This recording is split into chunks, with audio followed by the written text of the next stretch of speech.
Part of our jobs as producers not only is to take care of people on set, but it's also to make sure they're taken care of afterwards as well. Right. So have you ever had the situation where you get a phone call from one of your crew and they have yet to be paid? It's the worst. Like you look at your phone, it's been about 3 weeks since you've shot and you see that text message from somebody like, when am I going to get paid? Yeah. What do you do? That's what we're going to talk about today. We have questions that have come in from listeners, both seasoned pros out there and also some next generation producers. So we just figured we're going to have some holiday drinks. We're going to answer these listener questions and dive in. And we're going to answer them correctly. Yes, exactly. So grab a drink and stick around. Welcome to the Producers Happy Hour with your hosts, Sister Christian and Lawrence Lewis. We're two producers with over 20 years of experience each, chatting over drinks about what it means and what it takes to be a good producer. Join us for insightful interviews and informative show topics that will help you get through your toughest jobs, biggest production challenges, and most difficult clients. So grab a drink. You're going to need it. And let's get to it. Because making shit is hard. Sister Christian, this is a first. In person. It's our second. That's right. I forgot. Well, no, we remember that time we went to that hole in the wall in Brooklyn? Oh, yes. We went to this recording space in Brooklyn where we had to sit in a lobby of a very busy building and record with the bathroom right next to us. This guy just in the room with us. We're like, okay, let's get drunk. Well, it all worked out. How are you? I'm good. How are you? It's odd looking forward because you're right there. I'm looking forward for the camera. Well, you just got back from a string of jobs, so I know you've been very busy. So welcome back. I hope you get time to enjoy the holiday break. I'm going to enjoy it so hard. I think I finished the last job of the year. So looking very much forward to not doing anything at all next week, starting next week. Yeah, I'm trying to take a little break as well. I've got stuff lined up for January, but hopefully I can have a relaxing December. Yeah. Yeah, because we deserve it. It's been a long year. Yeah. What are you drinking? Well, today I'm drinking a weed drink, or what I call weed drinks. It's cannabis-infused drink from Cann, C-A-N-N, and it is lemon lavender. It's delicious. And I heard somebody I know who did the voiceover for them. Oh, I wonder who that could be. This guy. Well, this is our holiday show. So I am drinking a spiced hot chocolate. I mean, it's just your regular hot chocolate with a little bit of bourbon in it. Nice. Evan Williams, the finest. Money can buy. I'll put the recipe, obviously, in our social media stuff. But, cocoa powder, milk, sugar, vanilla extract, a little cinnamon. It's hot chocolate, guys. Just put a little Irish cream or bourbon or rum. And it is everything delicious. Put it all. Just put it all in there. Well, cheers. Cheers. Holiday show. Yeah. Let's dive in. But first, if you want to stay updated on our latest episodes, get our delicious cocktail recipes, plus some of our help for producer hacks we've learned over the years, join our newsletter. Now I know what you're saying. Not another email thing. But don't worry. We won't do anything weird with your email address except for give it to everybody we know. Untrue. I'm kidding. We will just send you a couple of emails a month from us, full of great info. So sign up at producershappyhour.com. Yes, make sure you do not include your social security number. No, that's secret. I'm good. All right, on with the show. Yes. We're going to pull some listener this is going to be fun. Yeah. All right. So do you want to into the fishbowl? All right. Here we go. Well, this is a good one. How do I handle my crew? They're calling me about late payment, about a job that we did maybe 3 or 4 weeks ago. How do I handle that? That's never fun. Yeah. This is a tough one because, you're in charge as a producer. So how do you handle it? Because you are there to protect your crew, take care of your crew, and that includes making sure they get paid. Exactly. But you also, the production company hires you. You don't want to cause any waves, but it's your responsibility to make sure everyone gets paid. Oh, yeah. You're the one who's vouching for everything. Yeah. You're vouching for the crew member, saying that they're going to do a good job to the production company, and you're vouching that the production company is going to pay the crew. Right. You're right there in the middle. So how do you handle it? So I think that it depends. If it's a company that you have a really good relationship, you know them well, they're a solid company, they pay all the time, they're not there to cheat or scam anyone out of money. There's one approach for that. Then there's another approach that maybe it's a new company and you just don't really know what their, cash flow situation is. Right. So what you're saying is that it's a per situation. Yes. Yeah. Yeah. How would you handle it, Lawrence? I think if it was a company that I am really familiar with, I would tell the employee it's probably an oversight. This company is worth their word. So please be a little patient if you can. If you can't, if you're in a financial situation where you really need that money, yeah, by all means, call the labor board and file a complaint. But give me a minute to reach out to the EP, reach out to the accountant, and just let them know there's a crew member that's not been paid and it's getting time that they need to figure out what's gone on with that, and let them know that I'm going to put them directly in touch with them because I'm freelance. I'm off the job. Right. Totally. Right? So they need to kind of take this conversation over. Well, so I think that there's a list that you go through in your mind, right? Like you just said. So was it payroll? Was it an invoice? That's the first thing you do. Yeah. Secondly, how were you paid? If you're paid via time card or payroll or invoice, have you been paid yet? Mm-hmm. So chances are if you've been paid and it was by time card, then the person just needs to check in with the payroll company Payroll service. to see, to see if their check was lost in the mail or if there was something pending on that. So that's the first thing that I would probably do. The second thing is if I've not been paid, then okay, so it has been a little bit of time, right? And I know payroll was approved. So where do we go from here? And I like that your approach would be depending on company. And if it's the first time I've ever worked with this company, I would absolutely do a courtesy call, calling them up, say, hey, when is payroll going out? And if they say Friday, then I would, relay that message. If payroll doesn't go out on Friday and it's late and it's multiple days late past the deadline of the labor board, I would certainly call the company back and say, listen, I would quote the state the production happened in, like the state of California requires that you pay employees within 14 days. And if it had been longer than 14 days, then I would politely let the production company know that they are going to start to have crew members calling the labor board. And there will be fines per employee that's paid late. And I'd recommend to them that they should pay the payroll immediately. Yeah. And then from there, I would give the crew member the information of both the payroll company coordinator and the head of production or EP at the production company and have them start immediately emailing about it. Yes, 100%. 100%. You brought up an interesting thing, though. If you're a contract employee, which technically independent contractor. There's some of us who can be considered, independent contractors. Yeah. If you have your own corporation or LLC, your own workers' comp, you can be paid as an independent contractor on an invoice. And that changes things because to my knowledge, Christian, correct me if I'm wrong, but labor board does not protect you if you're acting as an independent contractor. That's a tricky one because you've guaranteed to this person that you've hired that the production company is going to pay you.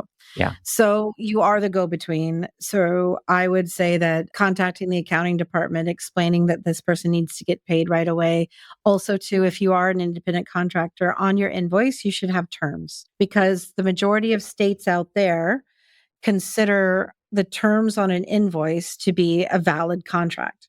Yes. Make sure that you get a email as an employee who is going on an invoice. I always do this when I produce. I send an email stating, yes, I would like to rent your gear or hire you for this amount of money, and this is your rate. And that is binding. You have it in writing. So always get it in writing. Exactly. Emails are the new paper trail. But I would tell you that it might also work to pop into a production company and say, hey, just here to pick up my check. Where is it? I would say that that's your 60-day mark. Yeah. Now, if you're in California, this new law AB5 that passed 2 years ago or something, tell me more. Right? Changed the categories of people that can be independent contractors without a company entity that they bill from. And it's very few. I think only graphic designers. There's a little list. We'll put this in the Facebook group, which if you're not a member, you should join the Facebook group. But we put all of our links in there. We'll put a link in there for the AB5, what categories people are exempt from maybe 5, and they can bill as an independent contractor, even if they don't have a corporation Right. or company entity. So that was the big caliber. I think that happens a lot in post as well, like creative. Mhm. When you get into the creative realm, like a director can bill as a Yes. independent contractor, whether they're a company or not. Yes. All right. Should we Okay. draw another one? Yes. All right. Let's see. Wait, was this? Right in Oh, the fishbowl. No. In the fishbowl. In the fishbowl. Here we go. Okay. How much do I budget for casting? Oh, that's a pretty straightforward question. It is. Which I bet we could add some nuance to if you're interested. We probably could. Okay. Why don't I give you a scenario and then you give me a scenario? Okay. Okay. So this job is a comedy job. And it has 2 main characters and a couple of supporting characters that need to play off of each other for comedy purposes, comedic purposes. And it's a 60-second spot, like 30, 60 seconds, like a nothing. But let's say that they're in 2 or 3 different scenarios and it's one shoot day.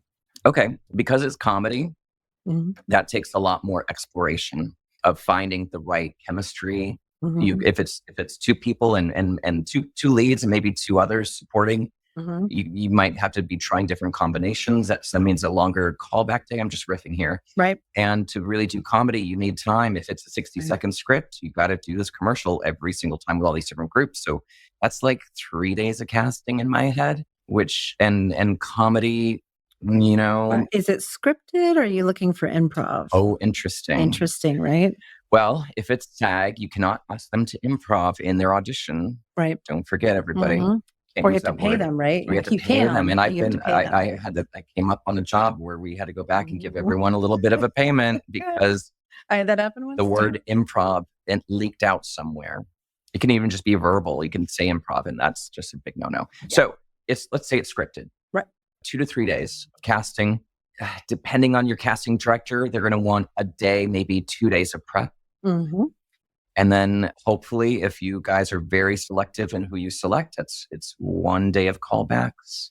That's going to be a long day of callbacks, but nobody wants to pay for 2 callback days anymore. Right. So we're talking 2 prep days. 2 prep, 3 cast. 3 cast, one prep day for a callback. A prep day for a callback and a callback. I think people normally forget the prep day for callback. Yeah. So prep day usually around $1,000, casting day anywhere from 12 to 1,800 bucks a day. Yeah. Then studio fee, right? Yeah, if they're coming in person or if they're, and I guess I would suggest in this scenario that they should be in person, because if they're going to be comedy off of each other, it's kind of impossible to do on Zoom. Yeah, there's a latency on Zoom, so there's always a little. Those don't be facility fees, is what they're called in the budget. Timing is always a bit off, and those facility fees usually include an assistant and upload, camera person, and then editing. If you're going to have to edit your clips or your takes, then there might be a little bit more money there. I think we're getting close to $20,000. Yeah, 7 days of casting. Yeah. $20,000 to $22,000. So that's how much. That's how much. There you go. Yeah, for that job. How about just kind of models, like a non-union catalog, lifestyle shoots, maybe retail, I've done this before. How about that? Let's say it's 10 people. Okay. So let's say we're doing a job for somebody like Spectrum. They have these and people just using devices everywhere, in right? the kitchen, in the living room, Got it. on the front porch. Exactly. Like at a bus stop. At the bus stop, yeah. So the first thing I think is they don't need to speak to camera. I mean, sure, it's great if we get them on camera doing something so we can get their personality. So what I would say is this is probably a casting that would not need to take place. They could be self-submissions. And that's something new that's come up during COVID. But a self-submission is getting an actor to give 2 or 3 minutes, maybe a little bit longer, of straight to their iPhone camera, a little bit about themselves, so a head to toe shot of them, and then they upload it. So you can get literally hundreds of people submitted to your casting person. Your casting person goes through, they narrow out the people who they don't feel will work, categorize them, right? And then they put them up. So what I would say is whether you need callbacks or not is client dependent. So, but let's just say there is a day of callbacks, right? I would say that takes about a week. You post it on a Monday and ask for submissions by Thursday. So you get that many people. And then on Thursday, your casting person goes through everything and posts it on Friday. I would say for that, because they are self submissions, depending where you are in the country, could be 3 to 4 days for your casting person with a day of cleanup and booking afterwards and a day of callback. So we're talking $10,000 range, maybe a little less is what I would say for that. Pro tip, if your director doesn't have any questions, you could ask them to tell a funny story from high school or something like that that's a little bit embarrassing for them. Then you can really get to see some personality on that. That's smart. I like that pro tip. Yep. So interesting, though, what we just discovered was 10 people for a lifestyle catalog shoot, cheaper to cast than 4 people for a comedy spot. Yeah. How about that? I think it comes down to level of acting, because I bet we could all do like a little. Yeah, everyone is, you look good. You do a little. Swipe. Yeah. No problem. Exactly. All right, next question. Okay. How do you put a budget together? With sticks, glue, and a dream. Cocktails. Yeah, cocktail. Exactly. It's like, how long is a piece of string, right? Depends on the director. Well, I bet we can break this down into a few tips, but this one's going to be a lot more involved. To put a budget together. Exactly. This is too involved for this one episode. Yeah, that's a whole episode. Right. But all right. Do you mind if I take I'll start this first. Go for it. I'm going to answer for the new producers out there. So first of all, as a PM, I started budgeting jobs as a PM, and all I would do is look at all of the jobs that I had actualized previously and then would draw from that what to put into this budget. Actualized, not previous budgets, but actuals, which are important. I don't know. I don't know if you do this or not, but whenever I've actualized a job, I will go back to the working portion of it too, to see how close I was. Yep. I do that a lot. Too. So depending, because every job is different and what you need a budget for is different. I remember now I feel confident enough to budget jobs without ever checking the numbers against anything. Oh. It's my own arrogance and ego. But I would say that my tip on this would be, don't be afraid to reach out to production designers, wardrobe stylists, and especially camera gear houses to get quotes. Yeah. Because you want to double check on yourself. You could think that a production designer could do the job for this amount of money, but in the end, they may not be able to because they can't. And you don't know their job because you don't work as a production designer every day, right? So my suggestion would be to draw on your own experience from what you've done before for art department, but also check that against your production designer or the person that you'd like to hire. And if they have time, get them to look at the creative and throw a budget together for you. Sometimes they're happier doing it because they're happy to do it. Yeah, because they want to make sure they're protected going into a job rather than just taking a job that somebody, just threw some numbers on a spreadsheet and just maybe took a guess. But that does mean it's you're kind of asking somebody to do a little work for free on the hope of getting a job. So some production designers don't like to do it. So it just really depends on who your crew is. And in that case, I would say throw one together from what your previous budgets were, and then just ask them to take an hour and take a look at it. Yeah. And just give me some guidance. And most of the time you'll get I'm sure that I could probably make it work, but it'd be nice to have more. I'm like, every budget. Always. Yeah. I want to kind of back up and just talk about a shoot day in general. It depends. Are we talking a union job? Are we talking a non-union job? And just kind of thinking about a shoot day in and of itself. We were talking earlier about your recent jobs, our recent jobs, and like a shoot day now, which was much cheaper 5 years ago. A union one-day shoot, what are we saying? $225 to $300? I think it's $275 to $325. $275 to $325. I'm always surprised. I was this just happened where I was like, I did a one-day shoot, a family around a table talking about food, right? Simple one-day shoot, food stylist. But yeah, $325,000 for that kind of union full crew one-day shoot. It used to be, I remember we used to be able to do, $200,000. Well, I remember there was a time less than 10 years ago in New York, you could do a non-union one-day commercial for soap Mhm. or toothpaste Mhm. for 135. Yeah. You're Yeah. like, I can be easily 20 grand under for you. And Right. yeah, and that was comfortably doing the shoot without hurting anybody or asking them for major deals. Looking at this question again, the question is, how do you put a budget together? So Yes. the way I Immediately, do we it, both thought of money. I know, right? But now Yeah. how do we put it together? I say this to people all the time that are just learning how to bid. I say, close your eyes and produce the job. Mm. Run through it. It's part of imagination and it's part of experience, especially production managers who are stepping up to bidding or actually producing. Mhm. Like, just close your eyes and think about, everything involved from your side of things as a production manager, and just kind of take all that experience and put it in this world of estimating and start ticking things off. It's like, oh, we're at a house. We're going to need Mhm. porta potty bathrooms because we can't use the homeowner's bathrooms, and just start thinking about the kind of crew you need, and imagining it all in your head and putting it together as if you were building a list of who's going to need a Mhm. park. Same thing. I'm going to need BTR. I'm going to need Right. this. I'm going to need boom. I'm going to, and then just start kind of dreaming it all up. And that, honestly, for me, that's how I always was able to bid work.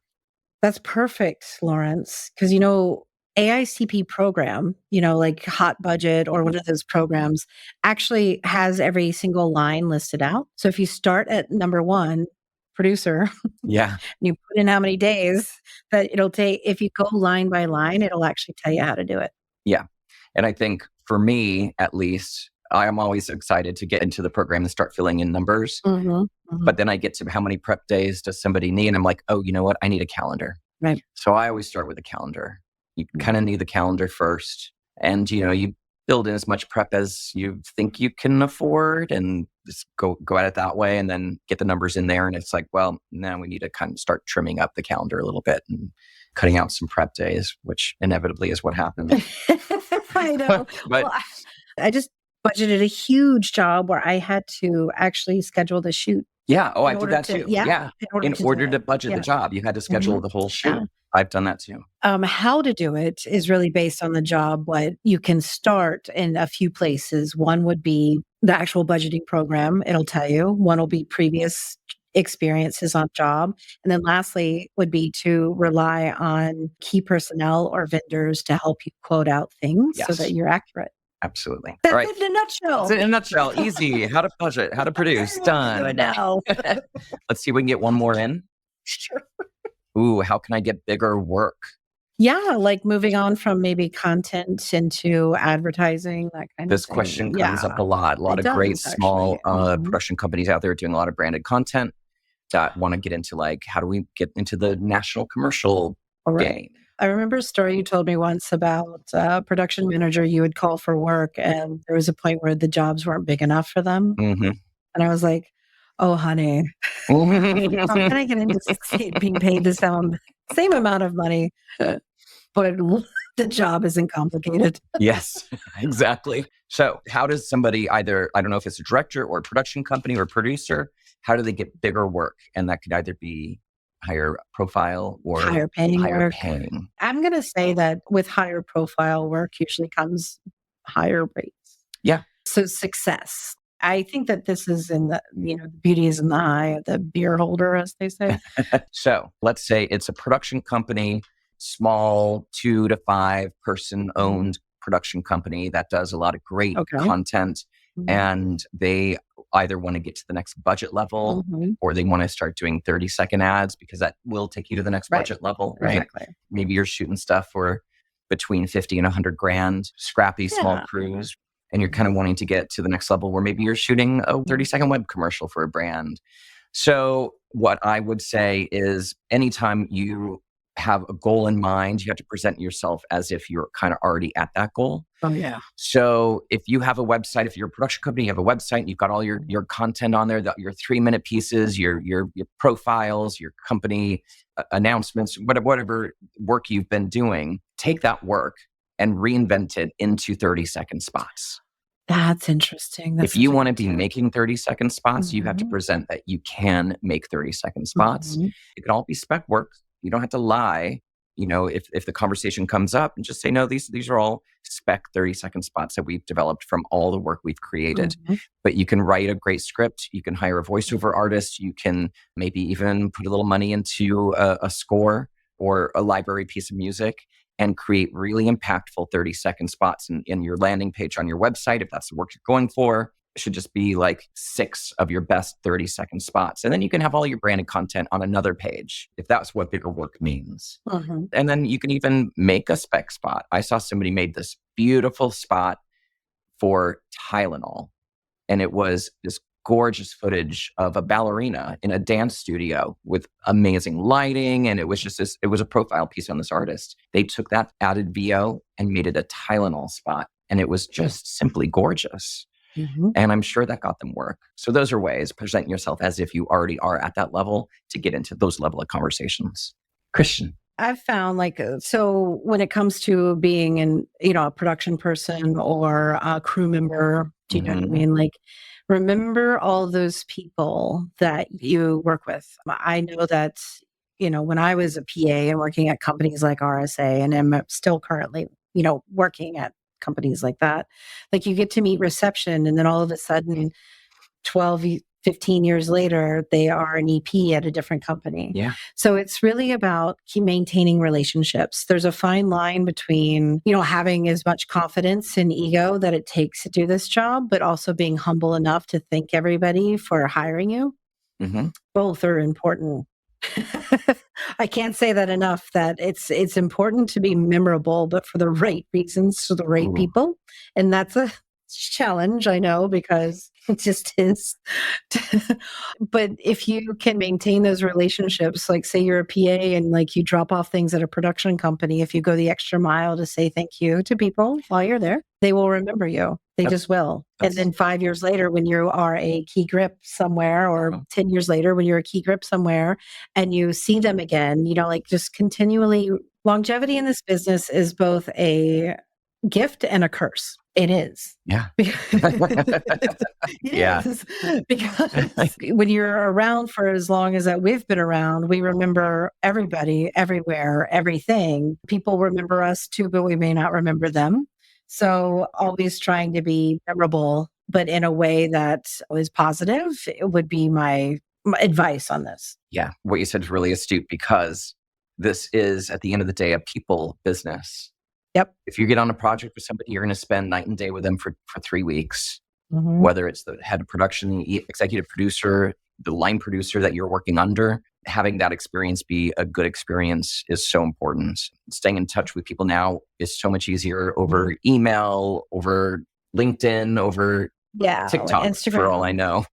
So just staying in touch, staying in front of people and giving that good experience. You're not just being hired to do a good job. It's also how you deliver the job and being a pleasant person.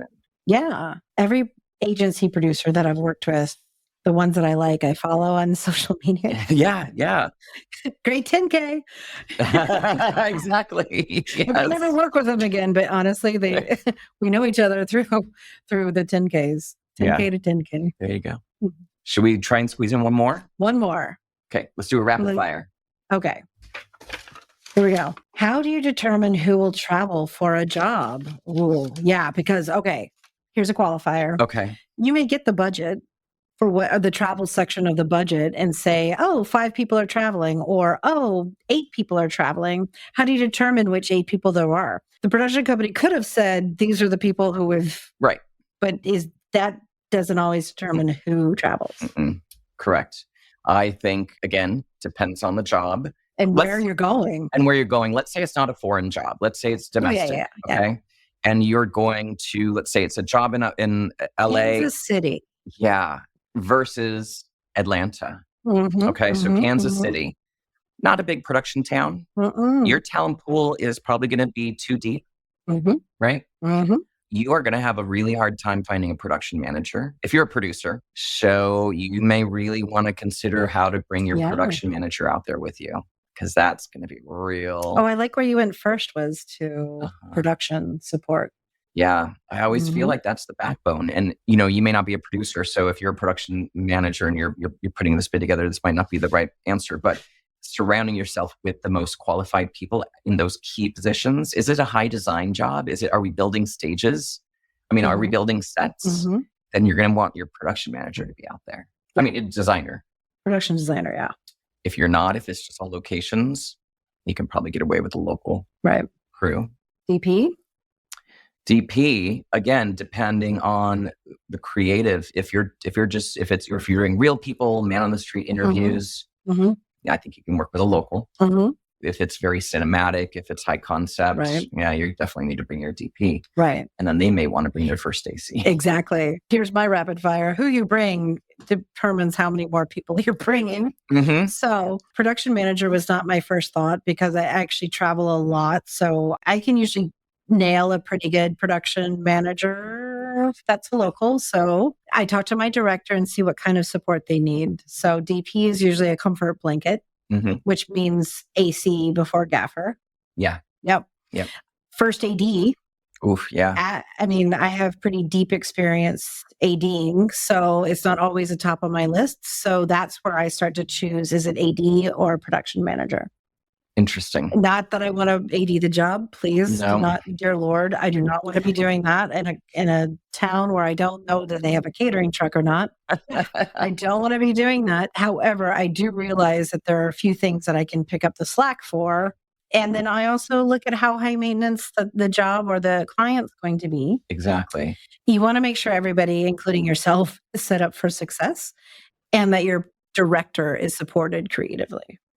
Yeah. Branching off what you just said there, if you're working for a high profile director that has a lot of needs, you may want to be bringing a PA, like a high quality PA out there with you to just Lawrence gets the big jobs. Be prepared to roll out the red carpets, replace whatever snacks in the bar in the hotel might need to be replaced. Or if it's a celebrity, if you're going to shoot a celebrity somewhere. Which I did in Kansas City. There you go. You may need to have that kind of support over if it's just an interview job. Yeah, maybe you don't need your first AD. Maybe I don't need a production manager. Maybe I need one or two really solid PAs. So really kind of depend, those nuances really change what it is. And you don't have to get everyone from LA, from your hometown. What's the nearest production center to Kansas City? Maybe New Orleans. On my last job. Yeah. Right. We brought people in from Dallas. Now, what I was saying earlier, let's say versus Atlanta, huge production pool out there. Yeah, don't bring anybody to Atlanta. You don't need to bring anybody. Your director's going to fight for their director of photography, always. And maybe you have the money, maybe you don't. If you're going to a high production volume city, you can probably crew it up all there. Yeah, and honestly, if you're using a local DP in a town like that, the crew's going to have more respect for our local than they are for the person that you're bringing in. Just completely honest. Yeah, there's always us versus them. And LA, especially if it's LA or New York, coming to any other market. On the job I did in Kansas City, we actually brought a sound person, and that's because we were filming in noisy areas. I think that we cut out a different position to bring. I think it was AD. So instead of bringing the AD, we brought a sound person because we needed it to be solid. There's 3 departments that get overlooked a lot: sound, VTR, and script. If you're pressed for time and you're running and you need to see playback and the VTR guy in your 3rd, 4th, or 5th market is not fast, you cannot get it. That's going to affect your overall day. If you're doing there's a lot of effects and you've got to do overlays or match cuts or anything like that, your VTR person's really key in those situations. So that might be something to consider. And it's like sound for you. Yeah. Yeah. I mean, I certainly wouldn't ask camera on a multiple camera shoot to be playing back from the camera because we couldn't find a VTR person. Right. That would be a nightmare. All right, sister, my drink is done. Oh, mine too. So that's our show. This has been great. I love these rapid fire questions. Yeah. Keep sending them in because we love answering them. They may not be the answer you were looking for, but it certainly is the answer. It certainly is an answer. It's our answer. You might have your own. Hey, if you have a different answer, also let us know. Yeah. We'd love to hear other people's approaches to all this kind of thing. Sister Christian, how do people get a hold of you if they want you? sisterchristianproduces.com. And Lawrence, if they want you, how do they get you? LawrenceTLewis.com. Thanks all. Producers Happy Hour was brought to you with the help of Christopher Daniels, who is a design and branding specialist. Thanks for listening, and remember, enjoy happy hour when you can. Because making shit is hard.